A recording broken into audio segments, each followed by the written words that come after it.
Hello, welcome back to Gowerton Parkway. You join me today for a locomotive review. Now, I've just purchased this Bachmann Class 37.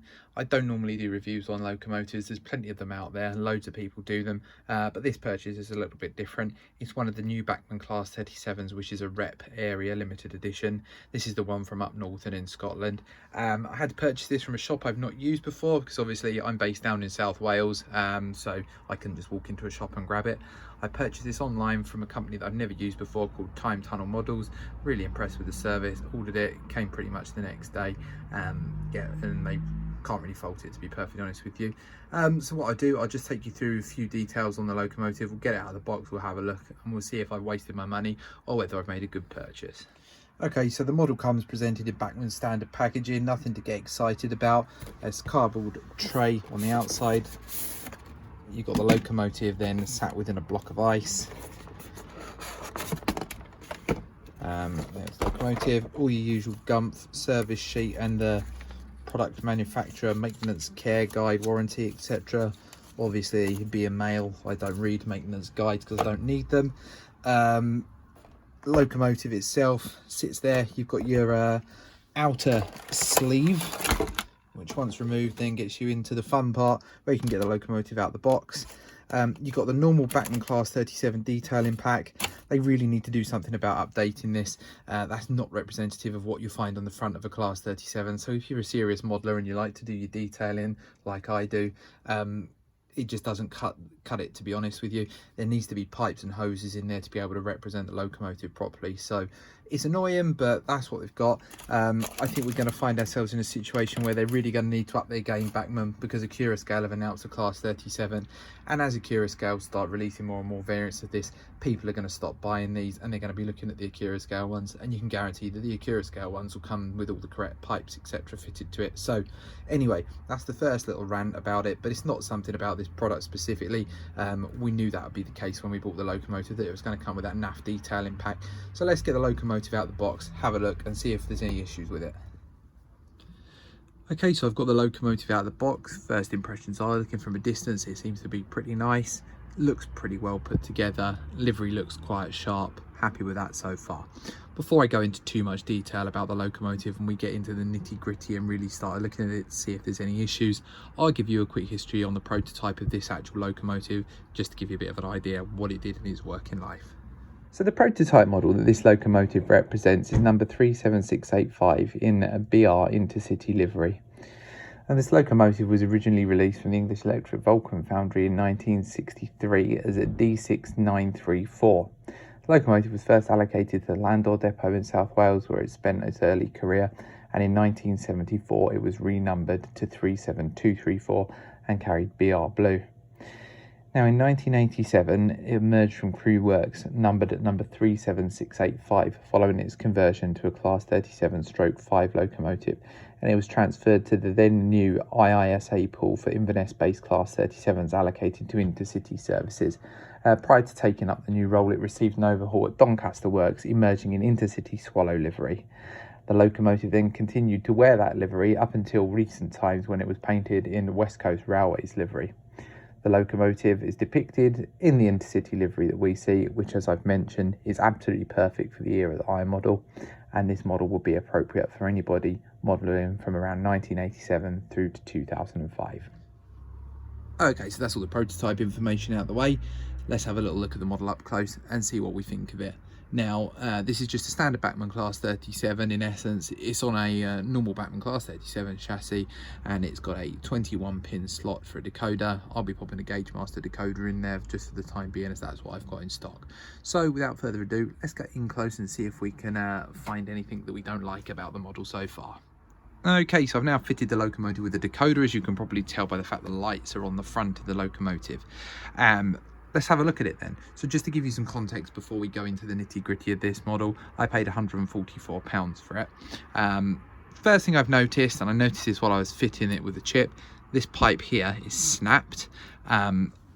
Not really acceptable, to be honest, for a brand new model. Might just be me that's been unlucky there, so I'll have to look at relocating that correctly. A little bit of glue will fix that, but still, brand new model, £144 for an aging tooling. Is that acceptable? Probably not, but there we are. We are where we are with that one. Next thing I've noticed is around the paint application. To be honest, there's a couple of little faults that I don't like with it. If you look at these locomotive grills, you can see that the white bleeds up into the actual area that should just be black. I don't know how well that's coming across on the camera, but to the naked eye it's actually quite apparent. I'll turn the locomotive around to see if you can see it better on this side. Yeah, there's a little bit of bleed. This is nitpicking, to be honest with you, but to be honest, having spent £144 on a locomotive, this finish should be crisp. I appreciate the fact that it's over a ribbed area, but to be honest with you, if I was respraying a locomotive and I had bleed there, I would probably look at editing it, touching it up. Luckily for me, I'll be actually weathering this locomotive, so you're not going to notice that. I appreciate that you probably can't quite see it from these clips, so what I'll do, I'll just insert a little picture in the bottom corner of the screen so you can see what I mean up close in a still. Other than those two faults, the locomotive seems pretty nice, to be honest. The livery's applied well, bar that issue. The logos are applied nice and crisply, and it's a nice looking locomotive. As with all locomotives that come straight out of the packet, I'm going to have to weather it. It's a bit plasticky looking, but I think that's what you get when you take a model out of the box. I'll give it the full treatment and get it looking good. I think it's an interesting comparison now that we've seen the CAD designs for the Acura Scale Class 37. You begin to realise that this model is actually becoming quite dated. With work, they look fantastic, but to be honest with you, as I mentioned, with the issues around the detail impacts with these locomotives, you're going to find yourself in a position where Acura Scale are probably going to trump these and they're going to start to become obsolete. So a little bit disappointed with a couple of bits on it, but overall it's pretty much what I was expecting from Bachmann. Their quality control leaves a lot to be desired at times. The blurring of the paint here in this grille, that's not great. The fact that there's a part snapped on it new out of the box, that's not great. But otherwise it is a nice locomotive. I think the only issue that I've got with it is the fact that I paid £144 for it. I know that people rant and rave about prices of these models all the time, but £144 and you've got a locomotive with a couple of faults on it like that, it's not great. But to be honest with you, I knew there was potential for it when I bought a Bachmann product. They tend not to be quite as good as some of the other manufacturers, so I will try not to worry too much about that. This is going to be a really nice locomotive once it's all weathered up and I've got it nice and detailed. It's going to look fantastic. What I'll be doing with this locomotive, I'm going to primarily have it hauling freight on this layout. The era that I modelled the locomotive just seemed to be quite unloved, to be honest. It was just left to do all the menial tasks, pulling ballast wagons around, etc. I've even found pictures of it pulling nuclear flasks, which is brilliant because that slots straight in with Bradwell Point. What I'll do now, I'm going to get the locomotive to have a little run around the layout and you can have a look at some shots of it.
So as expected, the locomotive ran quite well, runs nice and smoothly at slow speeds, nice and consistently at high speeds, and it's got the capacity to put a nice heavy load, as you've just seen there with those sea-cows. Each of those is loaded with quite a heavy load, so it demonstrates there that they've got good capability.